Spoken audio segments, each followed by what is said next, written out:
ne comprendrait pas et qui se sentirait agressé par une femme. Mesdames, messieurs, elle incarnait la douceur à l'état pur, un visage rassurant des après-midi de la télévision française. Faustine Bollaert, celle que l'on associait à la bienveillance et à l'écoute, traverse aujourd'hui un tumulte silencieux. En 2025, après 13 années de mariage avec le célèbre romancier Maxime Chatham, la rupture est annoncée. Officiellement, aucun mot dur, aucune révélation fracassante. Mais dans les non-dits, dans les absences prolongées, dans les photos de vacances sans alliance, un cri muet semble traverser l'écran. À 46 ans, Faustine ne crie pas vengeance. Elle ne s'exprime pas sur les raisons profondes de cette séparation. Mais certains proches évoquent une douleur profonde, un lien brisé qu'elle ne pourrait ou ne voudrait jamais réparer. Alors, que s'est-il passé dans l'ombre de ce couple si admiré? Et pourquoi ce silence médiatique pèse-t-il plus lourd qu'un scandale? Née le 20 mars 1979 à Paris, Faustine Brigitte Suzanne Faradji grandit dans un environnement multiculturel, empreint de racines bretonnes et italiennes, héritées de sa mère. Très tôt attirée par le monde de la communication, elle poursuit ses études à l'ISCPA, Institut supérieur de la communication, de la presse et de l'audiovisuel, une école parisienne renommée qui façonnera sa rigueur et son aisance à l'antenne. Mais c'est d'abord à l'écrit que Faustine fait ses armes. De 2002 à 2005, elle est journaliste pour le magazine Télé 7 jours, avant de rejoindre les colonnes du magazine Closer, où elle couvre les coulisses de la télévision. Curieuse, dynamique et empathique, Faustine ne tarde pas à franchir le pas vers la radio, devenant chroniqueuse sur Europe 1 dans l'émission Faut qu'on en parle. Sa voix posée et son style direct lui ouvrent alors les portes de la télévision où elle trouve un véritable terrain d'expression. Elle participe à des émissions grand public comme 100% Mag ou Accès privé et se fait surtout remarquer dans Le meilleur pâtissier où son ton chaleureux séduit les téléspectateurs. Mais c'est à partir de 2018 avec Ça commence aujourd'hui sur France 2 que Faustine Bollaert devient une figure incontournable du paysage audiovisuel français. Dans ce programme, elle accueille chaque jour des anonymes venus raconter des histoires de vie bouleversantes. Écoute attentive, bienveillance sincère, capacité à faire parler les silences, Faustine s'impose alors comme la confidente de la nation dans la lignée des grands noms du talk-show à la française. Les audiences suivent et avec elles, une forme de notoriété affective rare. On ne regarde pas seulement une animatrice, on retrouve une amie. En parallèle, sa vie privée semble refléter cette image apaisée. En 2012, elle épouse Maxime Chatham, maître du thriller littéraire français, auteur de best-sellers sombres et labyrinthiques. Leur union étonne d'abord. Elle, rayonnante et solaire, lui, fasciné par les ténèbres de l'âme humaine. Mais le contraste séduit. Ensemble, ils fondent une famille, leur fille Abby, née en 2013, puis leur fils Peter en 2015. À travers les réseaux sociaux et quelques rares interviews, Faustine partage avec pudeur les instants de bonheur familial, les lectures en duo, les week-ends loin des plateaux, et même les goûters improvisés entre deux tournages. Tout semble harmonieux. Le public y croit, les médias aussi. On parle d'un couple complémentaire, équilibré, intelligent. Chacun respecte le domaine de l'autre, sans impiété. Faustine ne commente pas les romans de Maxime, Maxime ne se montre jamais en plateau. Ils construisent ensemble, mais en parallèle. Une forme d'élégance discrète. Jusqu'à ce que certaines ombres apparaissent. D'abord imperceptibles, elles prennent la forme de silence prolongé, moins d'apparitions communes, moins de citations. Et puis un été 2024 sans lui. Faustine part seule avec les enfants. Lorsqu'on lui demande pourquoi, elle répond avec un sourire « Il termine son nouveau livre ». La réponse est polie, mais elle ouvre une brèche. Car dans ce couple où tout semblait dit, soudain, plus rien n'est formulé. Et derrière les projecteurs, les tensions s'accumulent. Pendant des années, Faustine Bollaert et Maxime Chatham avaient su préserver une alchimie publique discrète mais solide. À l'inverse d'autres couples médiatisés, ils n'exposaient jamais leur intimité de façon excessive. Juste assez de sourires partagés, de clins d'œil tendres, de moments volés aux caméras pour faire rêver. Le public les voyait comme une harmonie rare. Elle, la lumière. Lui, l'ombre littéraire. Pourtant, derrière cette apparente stabilité, le vernis a commencé à se craqueler. Tout aurait commencé, selon certains proches cités par la presse People, par un éloignement progressif. Maxime, absorbé par ses manuscrits et ses tournées littéraires, se serait fait de plus en plus absent. Faustine, de son côté, enchaînait les tournages, les projets et portait seule la gestion du quotidien. La fatigue s'est installée, puis l'incompréhension. Dans leur grande maison familiale, les silences auraient remplacé les dialogues. C'est à l'été 2024 que le public commence à remarquer une rupture dans la chorégraphie bien huilée du couple. Faustine est photographiée seule avec ses enfants lors de vacances dans le sud de la France. Aucun signe de Maxime. Interrogée par la presse, elle élude doucement. Il termine son nouveau livre. Une réponse simple, mais qui ne convainc pas tout le monde, car les rumeurs vont bon train. Un manuscrit avorté, une distance affective de plus en plus grande, et surtout des choix de vie divergents. Lui se retranche dans l'écriture, dans l'exploration des parts sombres de l'âme humaine. Elle, au contraire, cherche dans chaque émission un peu plus de lumière, d'espoir, de résilience. Le fossé s'élargit. Dans certaines confidences, relayées par des journalistes de Pure People, on parle de disputes feutrées, de douleurs tues. Faustine, réputée pour son calme, aurait confié à des proches sa lassitude de devoir toujours tenir la maison à flot, pendant que Maxime s'évaporait dans ses ténèbres. Puis vient 2025. Le Point publie un article sobre mais sans appel. Le divorce est confirmé. L'histoire d'amour semble avoir pris fin. Les mots choisis sont mesurés, mais la rupture est bien réelle. La presse People, de son côté, s'emballe. On évoque une séparation entamée depuis plusieurs mois, un éloignement émotionnel devenu irréversible. Pourtant, aucun scandale n'est révélé, aucune trahison publique, aucun mot de trop dans les médias. Et c'est bien ce silence qui intrigue. Pourquoi n'ont-ils rien dit ? Pourquoi avoir choisi la discrétion quand tant d'autres optent pour les plateaux télé ou les livres confessions ? Certains y voient une forme de respect, d'autres une volonté de protéger les enfants. Mais d'autres encore murmurent qu'il y aurait un événement déclencheur, une blessure si profonde que Faustine, ordinairement si pudique, aurait confié en privé « Je ne lui pardonnerai jamais ». Aucune preuve directe ne corrobore cette citation, aucun enregistrement, aucun article dans un grand média. Mais le comportement de Faustine change.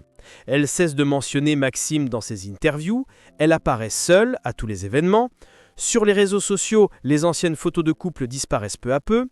Elle poste des messages sur le courage, la reconstruction, la maternité, et jamais sur l'amour conjugal.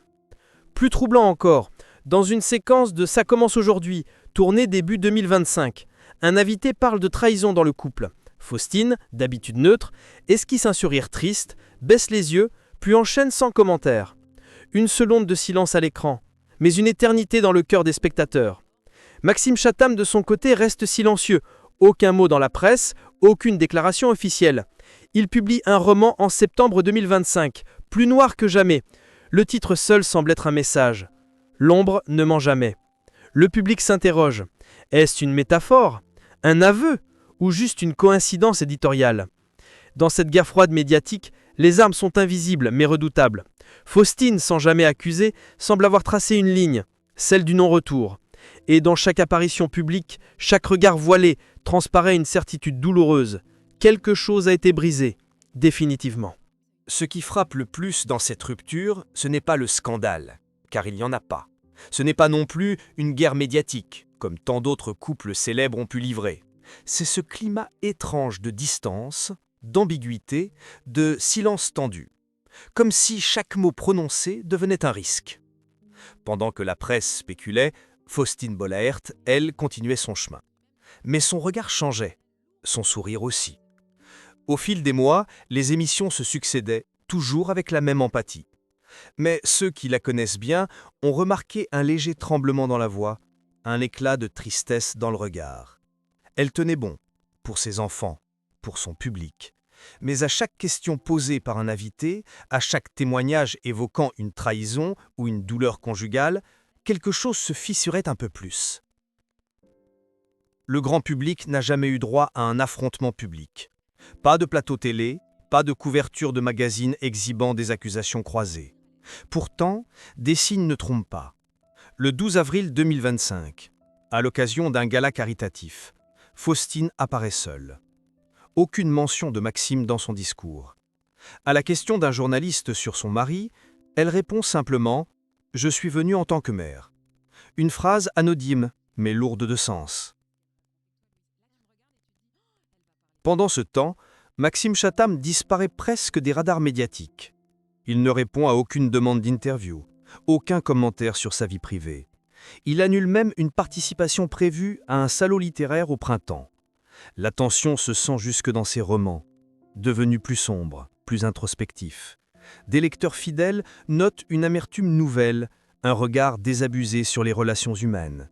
Comme si l'écrivain de fiction commençait à raconter sa propre histoire. Un épisode marquant survient lors de la fête d'anniversaire de leur fille Abby, en juillet 2025. Sur les réseaux sociaux, Faustine partage quelques photos. Une table décorée avec soin, des ballons, des rires d'enfants, mais aucune trace du père. Une abonnée lui demande alors « Où est Maxime ?» La question est supprimée dans l'heure et plus aucun commentaire n'est autorisé sur la publication. La ligne est tracée. Ce qui se passe entre eux restera derrière le rideau. Pourtant, certaines voix s'élèvent en coulisses. Un proche du couple, cité anonymement dans un article de Voici, évoque une dernière tentative de réconciliation au printemps. Maxime aurait proposé une médiation familiale. Faustine aurait refusé. Toujours selon cette source, elle aurait dit « Je ne veux plus me battre pour quelqu'un qui ne s'est jamais battu pour moi ». Là encore, aucune confirmation. Mais ces paroles circulent. Elles résonnent. Les rares amis communs du couple évitent de prendre position. Certains continuent de suivre les deux sur les réseaux sociaux. D'autres ont choisi un camp. La fracture n'est pas seulement intime, elle devient presque culturelle. Une femme lumineuse qui refuse de sombrer, un homme de l'ombre qui se tait. Et au milieu, 2 enfants. Dans une émission de septembre, Faustine laisse échapper une phrase inattendue en direct. « On peut tout reconstruire sauf la confiance ». Le public retient son souffle, elle continue l'interview sans y revenir. Mais le message est passé. C'est peut-être la seule chose qu'elle dira jamais. À l'automne 2025, alors que les spéculations s'apaisent peu à peu, Faustine Bollaert apparaît dans un court extrait diffusé en fin d'émission. On la voit hors plateau, dans un moment suspendu, entourée de techniciens. L'un d'eux lui demande à demi-voix comment elle va. Elle répond simplement « Je vais mieux ». Pas de surjeu, pas d'explication. Juste cette réponse nue, honnête, comme une fissure dans l'armure. Ce moment discret marque un tournant. Car si Faustine n'a jamais donné de version officielle de sa séparation, tout dans ses actes suggère une reconstruction silencieuse. Elle ne parle plus de Maxime, mais elle parle davantage de l'importance de l'estime de soi, du pardon envers soi-même, du fait de poser ses limites. Un événement discret, mais révélateur, survient lors d'un atelier d'écriture organisé pour de jeunes femmes. Faustine y partage son expérience personnelle sans jamais nommer son ex-mari, mais en évoquant une époque où je me suis perdue à force de vouloir maintenir les apparences. Une participante ose lui demander si elle regrette d'avoir été aussi discrète pendant sa crise conjugale. Faustine sourit puis répond « Le silence est parfois plus parlant que 1000 interviews ». L'émotion atteint son sommet lorsqu'elle publie sans commentaire une photo prise dans un parc. Elle y figure avec ses 2 enfants, riant aux éclats. Un cliché tendre, lumineux, d'une sincérité désarmante. En légende, après la pluie. De son côté, Maxime Chatham livre une courte phrase dans une interview accordée à un blog littéraire. « Il y a des histoires qu'on écrit à 2, mais qu'on finit seul. » Rien de plus. Mais tout est dit. Dans cette séparation sans éclat, c'est peut-être ce qui bouleverse le plus. Aucune revanche, aucun règlement de compte. Juste une femme qui a souffert, qui a gardé sa dignité et qui a décidé d'avancer. Il n'y a pas eu de rupture bruyante, pas de révélation explosive. Rien d'autre qu'un silence prolongé, choisi comme une réponse. Faustine Bollaert n'a jamais cherché à blesser ni à se justifier. Elle a préféré s'éloigner, dignement, sans fracas. Ce choix, certains l'admirent, d'autres s'interrogent. Quand un amour se délite sans cri ni scandale, mais laisse derrière lui une douleur profonde, peut-on vraiment tourner la page ? Le pardon existe-t-il encore lorsque l'absence devient la seule parole ? Ou bien faut-il accepter que certaines blessures ne cicatrisent jamais vraiment ? Elle ne crie pas sa peine, elle la transforme. En tendresse pour ses enfants, en écoute pour les autres, en silence aussi. Car parfois, ne pas répondre, c'est affirmer sans avoir à se défendre. Et vous, chers téléspectateurs, jusqu'où iriez-vous pour préserver votre paix intérieure?